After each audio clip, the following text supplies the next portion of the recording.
हम सपा से सांसद हैं 2 बार, हमें 1 बार विधायक बनाया, तो वही पार्टी तो है जिससे आप सांसद रहे 2 बार, तो फिर क्यों नहीं, फिर आप क्यों खराब हो गई वो? अब आपको वहाँ टिकट मिल गई इसलिए वो अच्छी हो गई। किस सरकार को आप बनाना चाहेंगे? हम भाजपा सरकार को ही बनना। कोई चल रहे हैं हमारे यहाँ भारतीय जनता पार्टी के रुझान। किसको चुनेंगे आप? डिम्पल यादव। नमस्कार, इस वक्त मैं मौजूद हूँ जहानाबाद।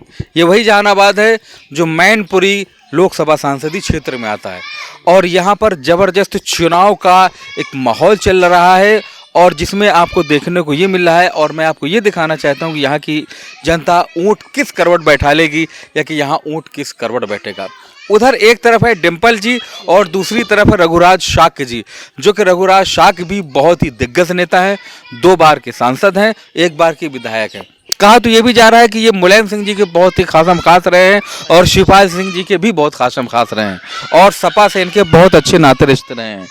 और ये अब मैं यहाँ की जनता से रूबरू होऊंगा और ये पूछूंगा कि आखिर ये किसको अपना नेता चुनेंगे, यहाँ की मैनपुरी की विकास के लिए किसको बनाएंगे आपकी सांसद। तो क्या नाम है आपका? हमारा नाम साहब बारीलाल जहानाबाद। बारेलाल जहानाबाद खास के रहने वाले हैं और हम आपसे ये पूछना चाह रहे हैं, जैसा कि मुलायम सिंह जी के देहांत पर बच्चों से कह दो कि थोड़ा खामोश हो जाए, जैसे मुलायम सिंह जी के देहांत पर हो जाने के कारण यहाँ पर सीट खाली हो गई थी और इस सीट में फिर दोबारा उपचुनाव कराया जा रहा है।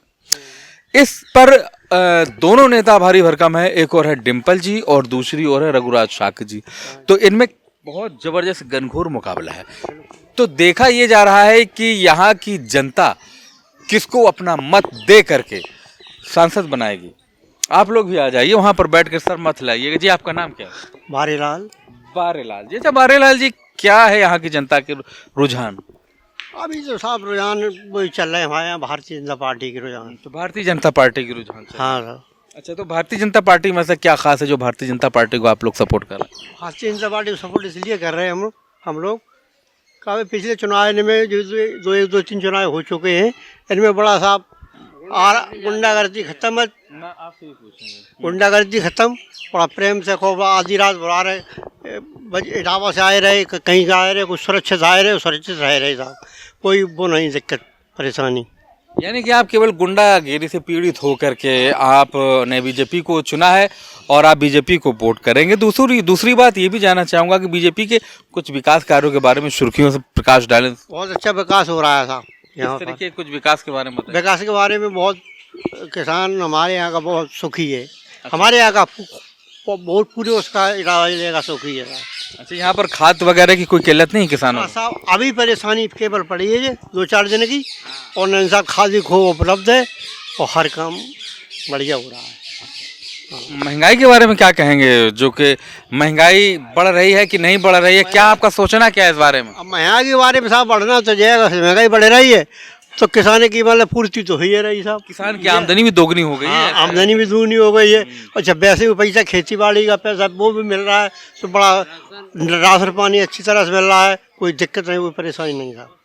तो चलिए, ये बहुत अच्छी बात है कि किसान, हमारा भारत देश कृषि प्रधान है। इस देश में किसानों की अगर रक्षा रही, किसानों की जिस सरकार ने किसानों की सुरक्षा की, जिस सरकार ने किसानों का सहयोग किया, जिस सरकार ने किसानों का फेवर किया है, वो सरकार को जल्दी पल्दी कोई गिराने वाला पैदा नहीं। और भाजपा सरकार, माननीय साहब का कहना है कि भाजपा सरकार किसान की बहुत जबरदस्त हितैषी है और इसी सरकार में किसानों की आय भी दोगुनी की गई है और किसान जो परेशान रहता था वो भी अब नहीं है, गुंडागर्दी भी खत्म हो गई है। अब मैं आपसे बात करना चाहता हूँ, क्या नाम है आपका? नवाब सिंह। नवाब सिंह जी, आपकी नवाबी में कोई कमी ना आए तो किस सरकार को आप बनाना चाहेंगे? हम भाजपा सरकार को ही बनना चाहते। अच्छा, ये भाजपा सरकार है, इस सरकार में आपकी नवाबी पर कोई असर नहीं पड़ेगा? कोई असर नहीं पड़ेगा। अच्छा, इससे पिछली जो सरकार है, जैसे सपा की थी सरकार, तो इसमें क्या आपको फर्क पड़ा? हमें उसमें बहुत फर्क पड़ा। किस तरीके का फर्क? क्योंकि गुंडागर्दी, इटावा जा रहे, रास्ते में रुपया लेंगे आए वहीं छीन ले, घर वापस नंगे आए, हर एक तरह की परेशानी। उसमें आपकी नवाबी में खतरा था और इसी कारण से नवाब सिंह जी ने इस सपा सरकार को बाईकाट करते उन्होंने कहा है कि अब हम चुनेंगे बीजेपी सरकार। तो अब बीजेपी सरकार चुनने के लिए आपसे भी इधर आ जाओ, इतना घबराते क्यों? यहाँ के जो नए लड़के हैं वो बहुत डरते हैं, कारण ये है कि माइक नहीं, वो पता नहीं AK-47 समझते हो, जाने क्या समझते हैं। तो नवाब सिंह जी इस सरकार मतलब कहने का बीजेपी के जो सांसद हैं रघुराज जी, तो इनसे आपको क्या क्या अपेक्षाएं हैं? इनसे अब वो बने तब तो इच्छाएं पूर्ति करें, अबे तो कोई नहीं। नहीं, जैसे कि 2 दफा यही रघुराज प्रताप सिंह जी 2 दफा सपा से सांसद रह चुके हैं और विधायक भी रह चुके हैं, तब तो उन्होंने आपकी इच्छा पूरी की होगी। ये रोड बनवाई थी इनने, रघुराज जी ने। रघुराज जी। अच्छा, उस वक्त किसकी सरकार थी? सरकार मुलायम सिंह की थी। मुलायम सिंह की सरकार थी और रघुराज जी सांसद थे, तब जाकर के इन्होंने ये रोड बनवाए। आज अब वो बीजेपी से टिकट लेकर आके आ रहे हैं, आप उनकी ये देख रहे हैं कि यहाँ पर उन्होंने रोड बनवाया, सड़कें बनवाई, इसी कारण से आप उनको वोट दे रहे हैं या कि भाजपा की वजह से वोट दे रहे हैं? हम उन्हें क्या भाई रोड बनवाई इसी वजह दे रहे और भाजपा के नाम से भी वोट दे रहे। अच्छा, अगर रघुराज जी के अलावा कोई दूसरा कैंडिडेट आता बीजेपी से टिकट लेकर, तो क्या तब भी आप भाजपा को वोट देते और रघुराज जी अगर सपा से होते तो फिर किसको देते वोट? हम भाजपा को देते। तो यानी कि आप पार्टी बेस पर चल रहे हैं, आपको कोई भी कैंडिडेट कहीं से भी आ जाए, अगर वो बीजेपी से टिकट लेकर के आता है तो हमारे नवाब सिंह जी अपनी नवाबी कायम रखने के लिए ये सीधा बीजेपी को ही वोट देते। धर्मेंद्र कुमार शाह के। धर्मेंद्र कुमार शाह के एक ओर हैं डिम्पल भाभी जी और दूसरी ओर हैं रघुराज शाक्य जी। इनमें जबरदस्त टक्कर है, एक और शाक्य हैं, एक और यादव जी हैं। तो क्या ये चुनाव जातिवाद पर जाता है?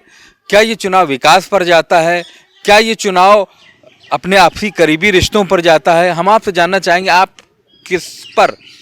किसको वोट देना चाहेंगे? अब रिश्ते की बात की जाए तो सैफई तो हमारे परिवार का ही है, पास में है, तो जाहिर सी बात है विकास भी से जो कुछ भी हमारे यहाँ पर सड़क बनी हुई है ये उन्हीं की देन है, रघुराज सिंह शाक्य। लेकिन जब सपा के सांसद थे तो हम तो जाहिर सी बात अपने हमारे क्षेत्र की पार्टी है तो उसी को चुनेंगे। किसको चुनेंगे आप? डिम्पल यादव। डिम्पल यादव चुनेंगे। और जबकि यहाँ पर आपके यहाँ पर जो काम कराया है, जो रघुराज शाक्य ने कराया है, क्या उसको वरीयता नहीं देंगे? नहीं, वो तो अभी तक तो वो सपा के वोट मांगते रहे, बताते रहे सपा कितनी अच्छी है, तो अब वो बताएंगे आप सपा खराब हो गई, तुम्हें टिकट मिल गई इसलिए बीजेपी अच्छी हो गई। अभी तक तो वो हम लोगों को बताते थे कि नहीं सपा कितनी अच्छी, हमें 2 बार सांसद बनाया, यहाँ से ये सड़क हमने दी है, हम सपा से सांसद, यहाँ 2 बार, हमें 1 बार विधायक बनाया, तो वही पार्टी तो है जिससे आप सांसद रहे 2 बार, तो फिर क्यों नहीं, फिर आप क्यों खराब हो गई वो? अब आपको वहाँ टिकट मिल गई इसलिए वो अच्छी हो गई। तो मतलब आप चाहते हैं कि आपकी यहाँ से जो आपका मतलब एक आप योग्यता वाले व्यक्ति हैं और आपने बहुत सोच समझकर फैसला किया होगा।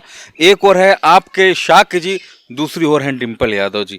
एक और है वही शाक्य जी जिन्होंने ये रोड बनवाया है, दूसरी ओर बीजेपी है जो बीजेपी से इस वक्त टिकट लेकर के आ रहे हैं। तो क्या आपको लगता है कि यहाँ का जो शाक्य समाज है वो कितना % डिम्पल यादव को सपोर्ट कर रहा है? हाँ देखो, जाति का प्रभाव तो रहेगा क्योंकि वो शाक्य हैं, इसलिए शाक्य समाज मैं समझता हूँ ज़्यादातर जाएगा, लेकिन इतना असर नहीं आया क्योंकि और भी अन्य समाज में है, अगर उसका 50% भी सपा के साथ जाता है तो मामला टक्कर का ही होगा। अब फिर कह नहीं सकते। बिल्कुल, चुनाव को कोई नहीं कह सकता कि किस करवट बैठेगा ऊँट। तो दोस्तों ये तो चुनाव के बाद देखा जाएगा, लेकिन अपना अपना मत है, मत के अधिकार को बिल्कुल आप हमेशा जाकर के टाइम से वहाँ पर वोटिंग जरूर करिएगा। और दूसरी बात ये पूछना चाह रहा हूँ कि क्या हिंदुस्तान या क्या भारत में चुनाव जातिगत आधार पर होने चाहिए या विकास के आधार पर? बिल्कुल विकास के आधार पर होने चाहिए, लेकिन मैं समझता हूँ जितनी पार्टियाँ हैं प्रत्याशी तय करते समय, मुद्दे सेट करते समय जाति को ही अपने उसमें एजेंडे में रखती हैं और फिर नाम लिखती हैं विकास का, चाहे वो भाजपा हो चाहे वो कोई भी पार्टी हो। बात तो आपने एकदम बिल्कुल खरी कही, जो कि अभी तक यहाँ पर मेरे इंटरव्यू में किसी ने भी नहीं कही। बिल्कुल, बहुत क्या एजुकेशन है तुम्हारा? हाँ, बीएससी कर रहे हो तुम, नेतागिरी करना एक दिन सक्सेस जरूर होगे। तो मैं पूछ ये रहा था कि अगर से जाति के नाम पर वोट मांगे जाएंगे तो आपस में क्या होगा? आपस में क्या होगा, ये तो दोहन कर लेते हैं हम लोगों का, इमोशन का फ़ायदा लेते हैं कि हम आपकी जाति के हैं, उसके बाद फिर कौन दिखाई देता है भाई जात के। अब एक बात बताओ, भाईचारा बढ़ाओ, यही नेता लोग संदेश देते हैं हमें कि सबसे एक है, सब समाज एक है, फिर वो जातिगत मीटिंगें होने लगती हैं, तो वही सब करते क्या मतलब है? अगर विकास की बात करनी तो विकास की बात करो, फिर क्यों ये फिर तय करने चलते कि शाक्य समाज इतना है, राजपूत इतने हैं, यादव इतने हैं, क्यों ये फिर नैरेटिव सेट करने लगते हैं? अगर विकास पे ही सब कुछ करना है तो फिर जाति को तवज्जो देकर क्यों फिर रघुराज सिंह शाक्य को टिकट दी गई? बिल्कुल, विकास पे ही अगर लड़ना था तो फिर जाति को आधार मानकर रघुराज सिंह शाक्य को ही टिकट क्यों दी गई? अगर से विकास अगर विकास पर चुनाव लड़ा जाएगा तब देश का भला होगा, या कि जातिवाद पर लड़ा जाएगा तब देश का भला होगा, क्या मानना है आपका? बिल्कुल, जातिवाद से तो सब लंका ही लगी है देश की। अब विकास पे ही राजनीति होनी चाहिए, विकास पे ही चुनाव होना चाहिए, विकास के मुद्दे पे ही लोग एकमत हों, कि जो कि जनता के बीच में नेता आने से पहले 100 बार सोचें कि वो पूछेंगे कि क्या किया तुमने। आप 5 साल विधायक रहे या सांसद रहे तो विकास कहाँ किया? जाते तो ठीक है, हम एक लोग हमारे वोट चोर बेच देते हो तुम, हम तुम्हें वोट दे दें जाति के आधार पर, फिर आप किसी के साथ, फिर आप किसी के साथ, कहाँ रही फिर जात? रहा तो फिर रहना तो विकास ही चाहिए। बिल्कुल बिल्कुल, बात आप सही कह रहे हैं। जवाबों का हमारे एकदम संतोषजनक, बहुत संतोषजनक आप सवालों के जवाब दे रहे हैं। तो क्या आप उम्मीद करते हैं कि डिम्पल यादव यहाँ से निकल सकती हैं? अब हमारी उम्मीद करने से अगर हमारी फिर भी आप एक जीनियस आदमी, इतनी देर बातचीत करने से हमको लगा कि आप बहुत दूर तक की खबर रखते हैं। हाँ, हमारी शुभकामनाएं उनके साथ हैं।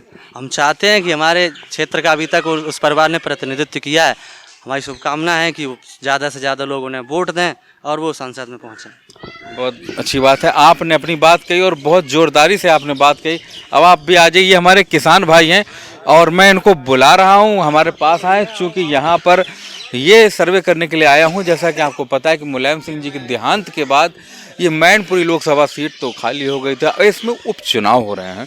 अब ये जो उपचुनाव हो रहे हैं तो इसमें जो है 2 लोग खड़े हुए हैं। एक तो पूर्व सपा के सांसद जी हैं, प्रेजेंट टाइम पे बीजेपी में हैं, जिनका नाम है रघुराज शाक्य जी।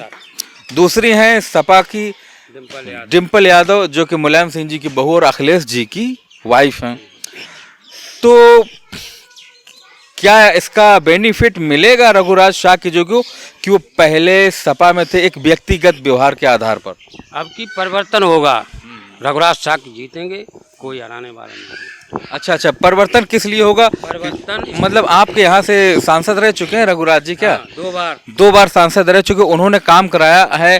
तो अब क्या रघुराज जी शाक्य का परिवर्तन करोगे या सरकार का परिवर्तन करोगे? नहीं, रघुराज शाक्य और सरकार दोनों का परिवर्तन होगा। उधर देखिए किस तरीके का परिवर्तन, कैसे परिवर्तन करेंगे? परिवर्तन, रघुराज शाक्य ने विकास कराया। ये मेरी रोड रघुराज शाक्य ने डलवाई, और कोई बताइए किसने डलवाई? उस वक्त जब रघुराज शाक्य ने ये आपकी रोड डलवाई तो उस वक्त किस सरकार में थे वो? रघुराज सिंह सपा में थे उस टाइम। अच्छा, सपा में थे उस टाइम। तो आपको लगता है कि अगर दोबारा रघुराज शाक्य जी यहाँ से जीत जाएंगे तो जिस तरीके की सपा में रहकर के उन्होंने कार्य किया है वो भाजपा में रहकर भी कार्य करेंगे आपके? उससे ज्यादा होगा। अच्छा, सपा में क्यों नहीं इतना अच्छा कर पाई? अरे सपा में उनकी चलती नहीं थी। जब चलती नहीं थी तो ये रोड कैसे बनवा दी? अरे रोड ऐसा है, सांसद अपनी इच्छा से कुछ थोड़ा बहुत तो कार्य करा सकता है। तो यानी कि रघुराज शाक्य केवल इस वजह से इस पार्टी से चले गए कि उनकी सपा में चलती नहीं थी, चलती नहीं, बस ठीक, इसी वजह से वो छोड़ करके चले गए। तो अब की आपके अनुसार यहाँ से रघुराज शाक्य को ही आप लोग ज्यादा वोट करेंगे? टोटल अच्छा, क्षमता होगी उतना वोट पड़ेगा। तो चलिए, ये हमारे थे रघुराज शाक्य जी के। इनका कहना है कि ये सपा में रह करके इन्होंने हमारे क्षेत्र में कार्य कराया, इसलिए हम वोट रघुराज शाक्य को देंगे। जब यहाँ पर सवाल आया कि बोले कि उसके बाद भी सपा में जब रहे थे तब से ज्यादा अब कार्य कराएंगे, तो हमने कहा कि भाई सपा में रहकर कार्य क्यों नहीं कराया? तो माननीय का कहना ये है कि सपा में उनकी चलती नहीं थी।